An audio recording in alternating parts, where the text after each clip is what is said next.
You'd be paying homage to the moon. Where so for the last 20 years, man has walked on the moon. Just think, for thousands of years, people bow down and worship the moon, and now, in the last 2 decades, mankind has walked on the moon, stepped on all of those gods those people were worshiping for those hundreds of years. I'm talking about Christmas. Christmas came, Jesus came to change all of that, to reform the world. Not the church, not Judaism, not Hinduism, Buddhism, Islam. He didn't come for any of that. He came to reform the world. Hebrews chapter 9, verses 10. Look it up for yourself. He came to reform the world. The earth is the Lord. That means everyone that has ever been born of a woman is of the earth except Jesus. Now, do you know what Christmas really means? Do you know why Jesus came? Do you know that he came to bring God's peace with mankind into the earth realm? Do you know why there is a Christmas Day celebration? I read it to you. Blessed be the Lord God of Israel, for he has visited and redeemed his people. That means all of us. From Adam until the 23rd day of November, 2009. Christmas signifies the redemption of mankind. Now listen, there are 2 redemptions. I'm talking about the Christmas redemption. The one that talks about a visitation from day spring on high. Talk about a visitation from the God of Israel. In the Bible is written the God of Abraham and of Isaac, the God of Jacob. That's the God of Israel. That's the day spring that visited us on Christmas approximately 2,000 years ago. Now, there are 2 redemptions. The first redemption, we celebrate that one on Christmas.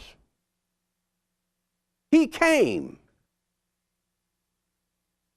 And 33 years later, he gave his life to redeem us back to God. Now, that's I don't know how to say this. Back to God. Back to God does not mean that by his death he saved everyone or will save everyone. By his death, the redemption means that he appeased God. Let me tell you, that's all Christmas means in the spirit realm. He came to appease God. That's why he came. He came to appease God. Your salvation and my salvation is separate and distinct from the appeasement on Good Friday and my redemption in 1949, which flows from his resurrection on Sunday morning or Easter. But we're talking about Christmas. But it's a funny thing. You can't talk about Christmas without talking about Good Friday and Easter. Because they're all part of the same pie. Not a different pie. They're part of the same pie. The Christmas pie. He came that you might have life and have it more abundantly. He came to seek and to save that which was lost. He came to give his life a ransom for many. For God so loved the world that he gave his only begotten Son. Excuse me. He gave his only begotten Son, that whosoever believeth in him shall not perish. Put that perish with a capital P.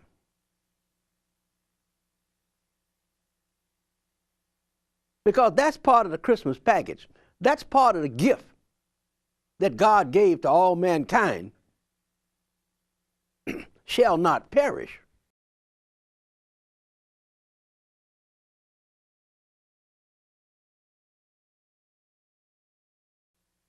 As I said, you can't think about Christmas without thinking about Easter, and also without thinking about Good Friday, because they are part of a trilogy. They go together. 3 parts in one. Now, Christmas is a divine event for a purpose. So when we talk about Christmas, we talk about the purpose of Christmas. And I said it was to appease God. It was to satisfy the sin debt that all mankind owed to God for sins of this flesh.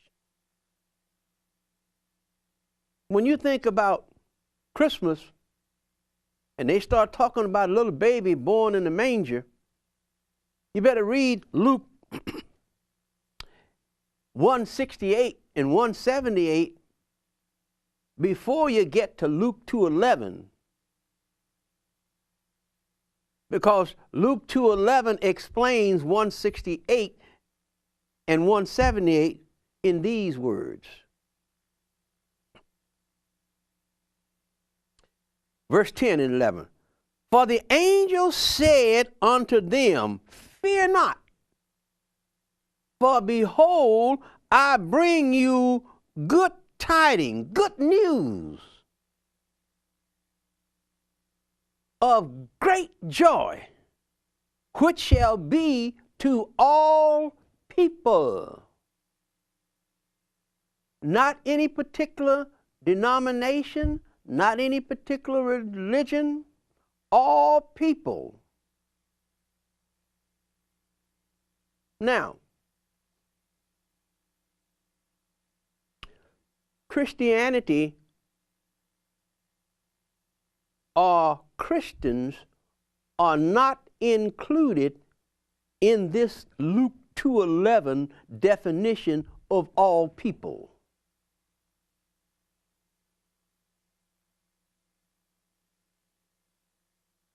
Let me say that again.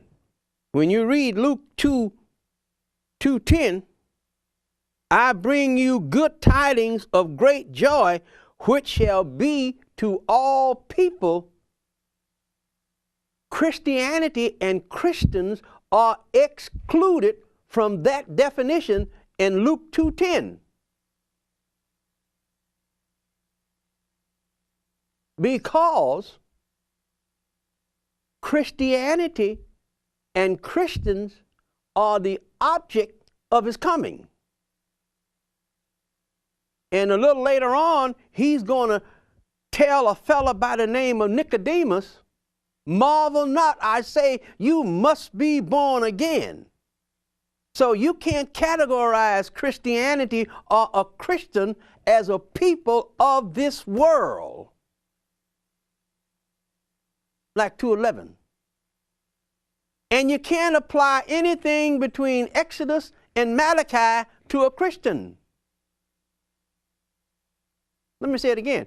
You can't apply anything in the Old Testament between Exodus and Malachi to a Christian. For Jesus said you must be born again, and you couldn't be born again until at least John 19:30, when he say it is finished.